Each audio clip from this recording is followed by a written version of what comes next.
Bonjour à toutes et tous, chers publics.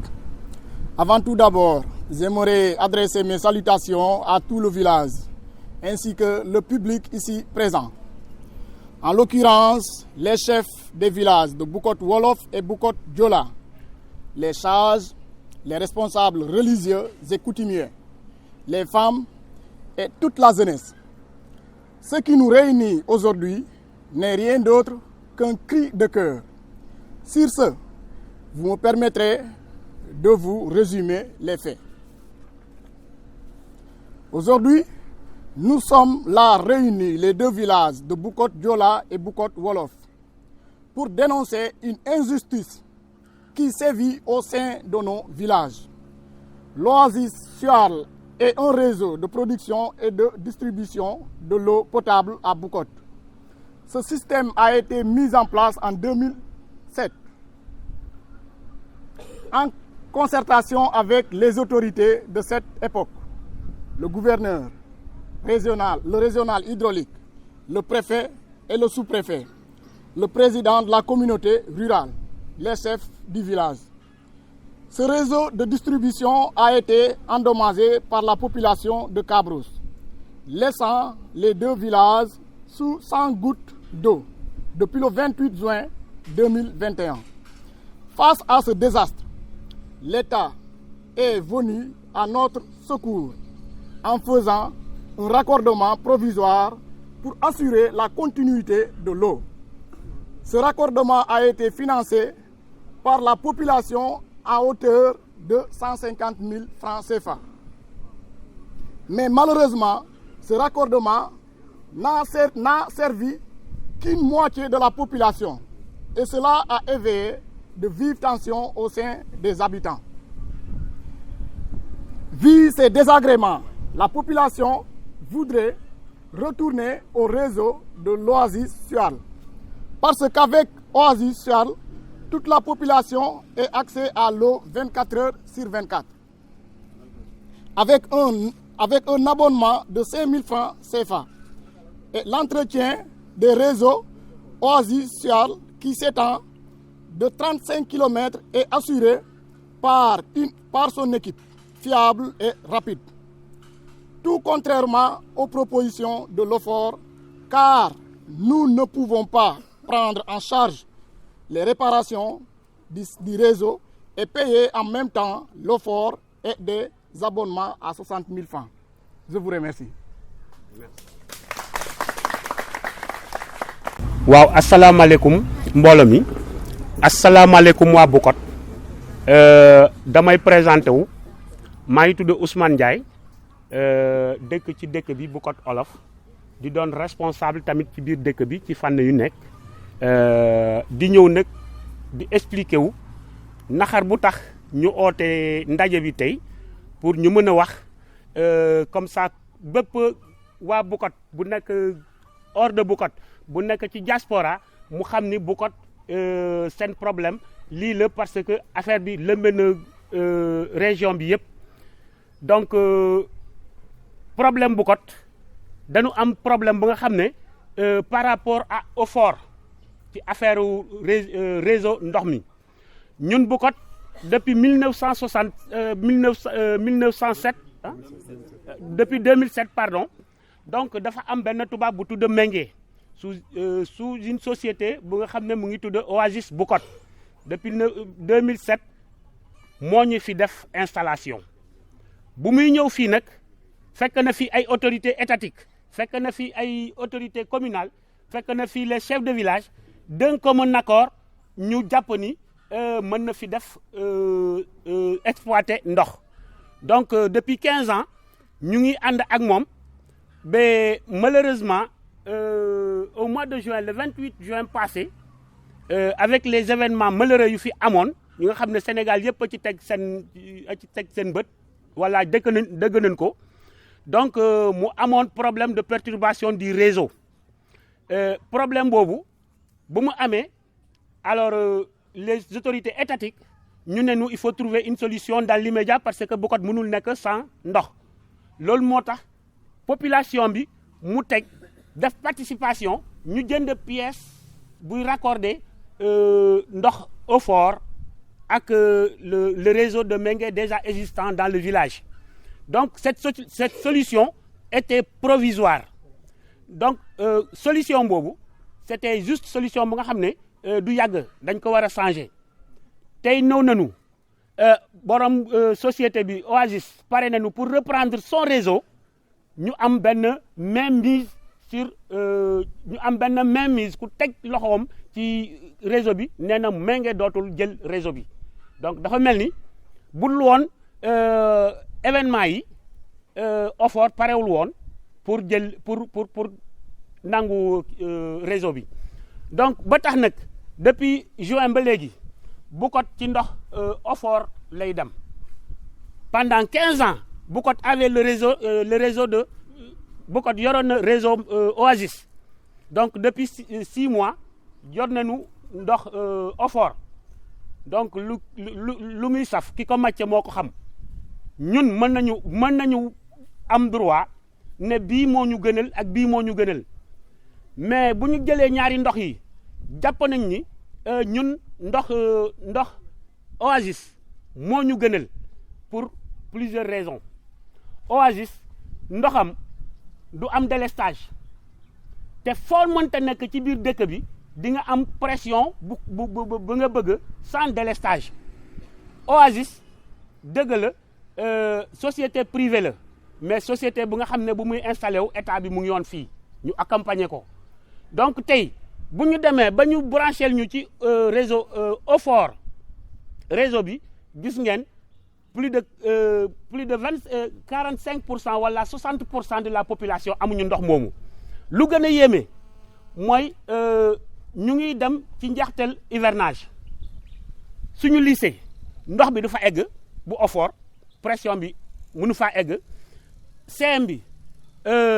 ndox bi mënu faa egg pression OFOR mënu faa egg école maternelle mu ngi nii kenn xalaatul ni xale yi mën nañu jàng ci situation yu mel noonu kenn xalaatu ko donc ñun bañuñu OFOR mais dañuy ñaan dañuy wax ni comme ñaari réseau yi ñu ngi Bukot way nañu may Bukot ñu choisir lu ñu bëgg lu leen gënal te Bukot a choisi que ñu dellu ci réseau Mengue Mengue pare na pour andi changer installation solaire changer groupe bi tey Mengue mu ngi yore Senelec donc Mengue il fonctionne avec 3 sources d'énergie si bien que du am délestage 24 heures sur 24 donc foo tollu Bukot ndox Mengue da la fay fekk et tu es bien servi donc la qualité de service moom la ñuy tànn il faut pas que état bi ou mairie bi ñu tànnal ñu te je sais que Bukot nee na bañuñu mais nit boo koy dimbalee na nga ko fekki nga laajte ko moom lan moo ko gënal ñun Bukot war nañu am choix parce que il y a 2 sources d'eau ñuy traverser war nañu am choix lu tax bëgguñu Bukot choisir lii moo tax ñu andi la télé ñu wax ko ñëpp dégg ko parce que am na ñu nga xam ne war nañ ko dégg te peut-être dañu lëndëmal seen xel mais population Bukot nee na pour une fois pour les qualités de service Mengue la ñu bëgg mu ñëw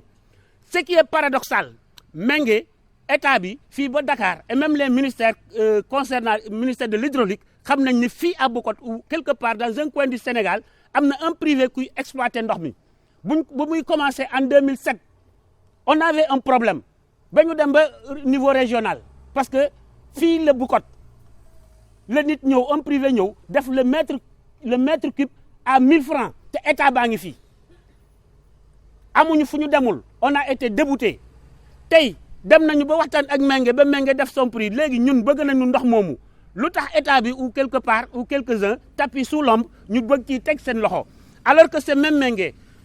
sous sa société Oasis moo def forage à Bouyoui un village qui est même pas 2 kilomètres Bouyoui moo fa def ndox moo fay exploiter ndox mu def fa énergie solaire le village là il est éclairé par l'énergie solaire kan moo ko moom c'est la société tey bu ñu ne OFOR bu mu ne da ciy teg loxoom léegi boo demee tefes c'est la même société moo fa def forage di fa servir ndox eau courante di am le quai de pêche di am une bonne pression où était le fort léegi lu tax sur les trois villages yi ma wax nii l'État ou au fort a choisi que Bukot la ñuy teg loxo foofu loolu moo naxari Bukot ñu xam ni y a anguille sous roche y a quelqu'un qui est tapis sous l'ombre bu nga xam ne il n'a pas intérêt à ce que le réseau revienne à ce privé là alors que les autres villages ils bénéficient de ce réseau là alors que yeneen dëkk yi ñu ngi am le réseau du même Oasis donc Bukot nee na c'est pas une question de croiser le fer avec état kenn mënul croiser le fer avec moom mais tamit état du imposer état day proposer day joxe proposition buy ñëw di jàppale nit ki mënoo ne da ngay jàppale nit ki ba pare doo ko boole ci xalaat bi ñun xalaat bi fu ñu ko xalaatee Bukot new ñu foon te ñun bu ñu yëgee xalaat boobu Bukot dem na ba foofu mu wax leen ni ñun lii lañ bëgg am nañu droit tànn bu ñun ménge bu fi newoon en 2007 moom donc moo fi newoon donc ci moom lañ nekk léegi nag on a l'embarras du choix dëkk bi ci sama tour ñu ngi ñaan nañu respecter le choix du village maa ngi leen di gërëm di leen sant te xam naa ne sama morom yi tamit dañuy wax. dañu am lu ñu naqar jooju mooy lan dañu fi am benn événement bu fi am incident ki benn GIE bu ñuy ne GIE Oasis Bukot ba nga xam ne mu ngi samp fii depuis 2007 ba tey bii borom ji ko samp nag dafa ñëw gestu askan gi yëpp ne day jàppale Bukot ci wàllum ndox ma nga xam ne mooy dund boo amul ndox doo togg boo amul ndox doo lekk boo amul ndox dara nga lu dul mën a def ci àdduna gi ñu nangu ak moom dox ak moom ut ak moom ba ñu am ci lu leer ci biir hydraulique régional bu Ziguinchor ki fa newoon di Bodian ba mu won ñu ne waa ji ñëw pour jàppale leen nguuraa ko jox doole pour mu def liggéey ji mu koy def ak ñun depuis 2007 ba 2021 ji accident am fa ci benn gardien ba fa doon di liggéey ba ñu faat ko faat boobu naxari dëkk bi waa dëkkam di Kabrousse nit ki waa ñaalu la ñu ñëw ànd ak dëkk bi ñu wut ba bés bu ñu gis néew xale boobu bés boobu nag la yàqute am ngir ñoom ñoo bëggoon a defar seen bopp justice soi-même toj réseau nit kooku muy GIE Oasis Bukot lu demee ci wàllum ndox bi ñu yàq ko lu demee ci wàllum poulailler bi ñu yàq ko lu demee ci wàllum bananerie bi ñu yàq lépp ba tey kenn mënatu la am liggéey te ñuy jooy liggéey ci Sénégal mu metti ñu lool mbir mi ba muy xew ci kanam sous-préfet Kabrousse Alassane Anne commandant brigade gendarmerie Cap Skirring ak lieutenant militaire yi nekk basé wu ci aéroport Cap Skirring fekkee nañu mbir mi ñoom ñoo woo gouverneur ne leen tolof am na Bukot ñooñu wax ak hydraulique yi fa nekk muy jaata gouverneur ne ko demal seet li xew Bukot mu ñëw ba gis Bukot nañu dañu leen di jàppalaagum ba ci kanam ci minum ndox bi parce que ndox mooy dund ñu ne leen baax na weer lañ ci teg dëkk bi commencé yooxu ñun gisatuñu ndox ñu toog xalaat suñu biir ñu gis ne ñun lu ñu gënal mooy dellu ci suñu nit ku ñu nekkoon jéem a ut waxtaan ak moom ba mu nangul ne waaw ba gën a dellu si dimbale ñu ndox bi ci Bukot ñu ne waaw dañuy dem gis ñu ñëwoon dañuy ñëw jàppale ñu ne leen fii la ñu bëggoon ñu yem ci njàppale jooju ñu wax ñu beneen wax bu nga xam ne xel mënu koo nangu ne mënatuñu dellu ci ndimbal te ndimbal ji nekk di wër ci Sénégal ñu waxtaan ñu ne ñu dañuy ñëw ba Bukot waxtaan ak ñun gisuñu leen ba tey muy dine maire commune Diembéring sous-préfet Kabrousse préfet Oussouye ba ci gouverneur yëg nañu lu xew Bukot ñuy woote di bëgg ne ndimbal Bukot mënatu la am ndimbal ñu bëggoon a xam ñun Bukot ndax dañu bokk ci Sénégal wala bokkatuñu ci Sénégal.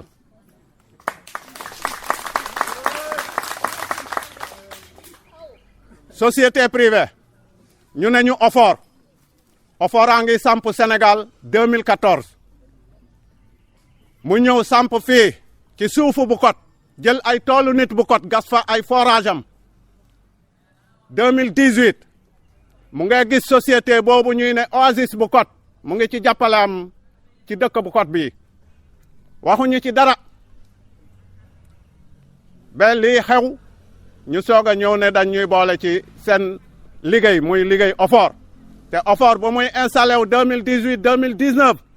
mu ngi liggéey ak waa Jemberin mu ngi liggéey ak yeneen population yi boolewu ci Bukot ci commune Jemberin bi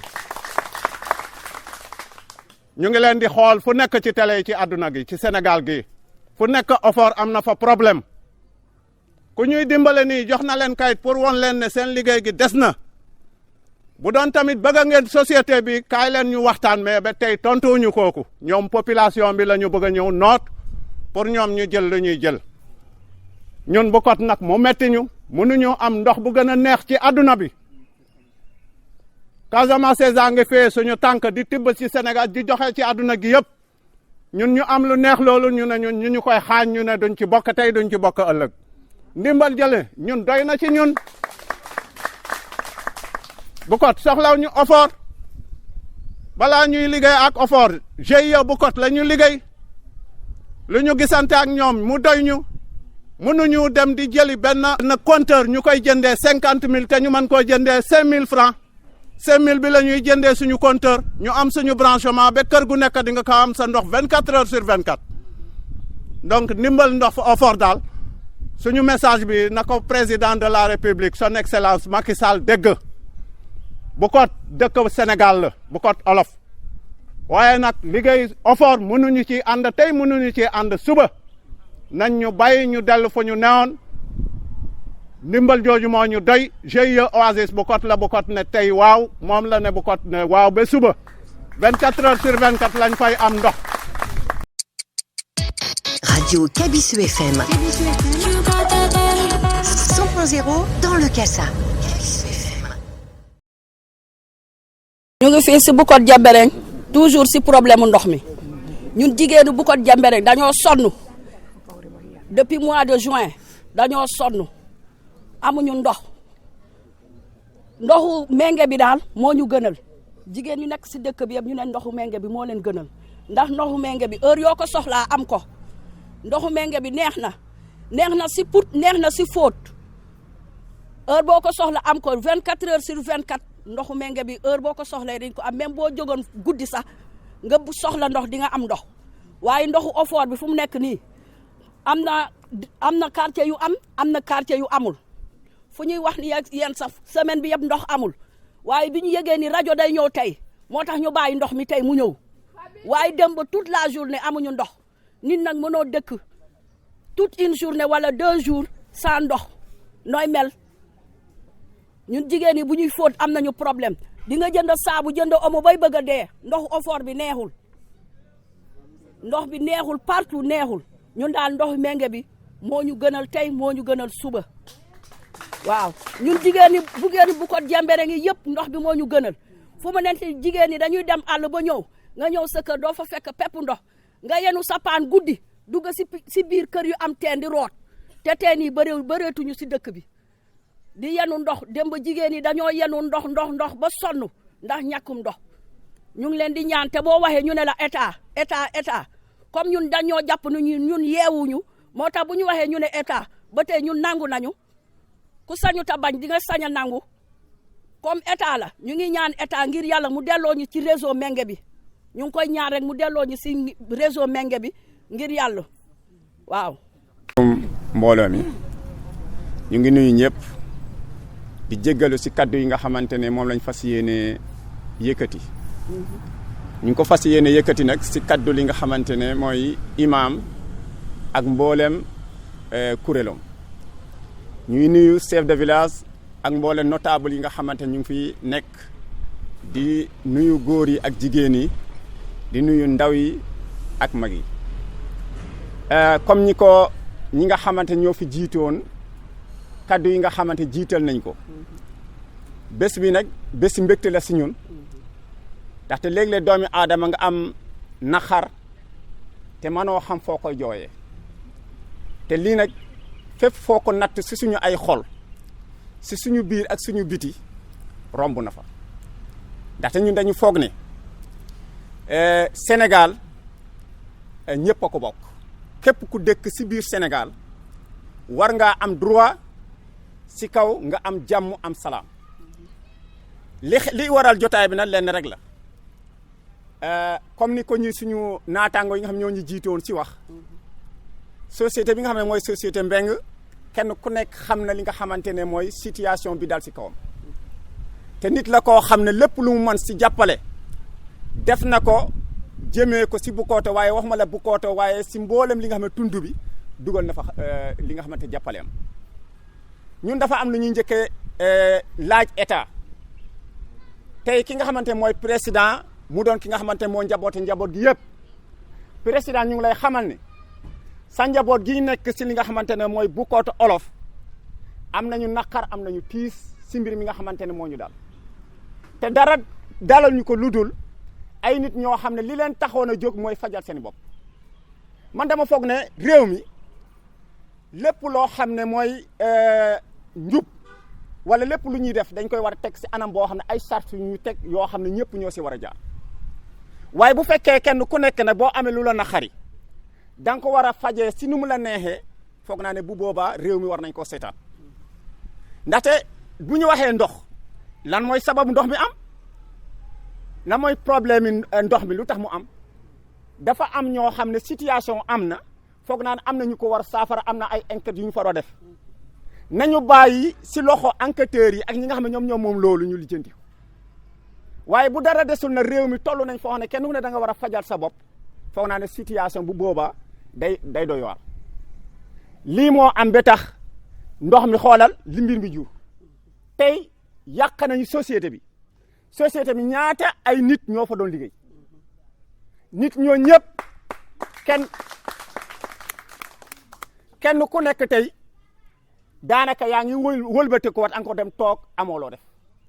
wala nga dem semence yéen foo naa ne réew mi ñoom ñooy taxaw di jàmbat di naan nit ñi dañuy wutal nit ñi liggéey man dama foog ne première chose bi nga xamante ne mooy nguur gi li ñu war a def te loolu ñun Bukooto ñu ngi koy jooy di koy wax suñu président muy Macky Sall na si taxaw mbir mi nañ si def enquête boo xam ne enquête bu xóote xóot lépp lu enquête bi laaj bu si am benn tolérance bu si am dara luñ si baal kenn képp ku ko mun te def nañu fexe ba mbir mi leer nañu ñun population Bukooto loolu la ñuy ñaan ñun lu ñu jàmm bugg mooy jàmm lañ bugg moom la ñuy woote waaye nag jàmm dafa am lu koy maye de nit koo boo toppee nit ba mu sës dafay riposter te nag bu ñu foog ne ñu mënuñu riposter mun nañu riposter comme ni ko nit ñi di defee waaye nag yar ak teggin la ñu yaree nañu fexe ne loolu ñu ngi ko yëgal président nag taxaw si situation bi lijjanti ko bépp autorité boo xam ne am na si part de responsabilité na jël part de responsabilité am mu taxawee si assumer ko taxaw si nu mu ko waree loolu lañ siy laaj ñu ngi ñaan daal réew mi di ñaan presse borom réew mi mu dimbale ñu ba mbir mi bu si am dara loo xam ne luñ si làqal ndaxte dafa mel ni mbir mi dañ si tuumal Bukooto dañ si tuumal njabooti Bukooto waaye nag bu fekk tuumal mi na pour mu leer président ñu ngi lay ñaan yow ak mboolem doole bi nga xam moom la yàlla dénk utiliser ko pour mbir mi na leer te képp koo xam ne dugal na si loxoom nañ ko pine boo xam ne bu mu am benn tolérance bu si nekk déedéet laajuñ loolu si gàttal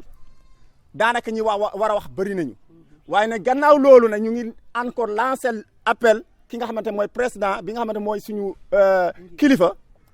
mu fas yéene taxaw dugal loxoom si lépp luy tax Bukooto population Bukooto am jàmm am salaam loolu ñu ngi koy ñaan ñu ngi jéggalu si kaddu yi yal nañ yàlla defal jàmm ak tawfiq ak taysiir lii nag ñu ngi koy waxee ne si kaddu ki nga xamante ne mooy imam ak mboolem ñi nga xamante ne moom mooy ay kuréelom asalaamaaleykum wa rahmatullahi taala policier tate tanju hoñum olo le jola bandi gi jotale foofu amma tubo laal amo Macky Sall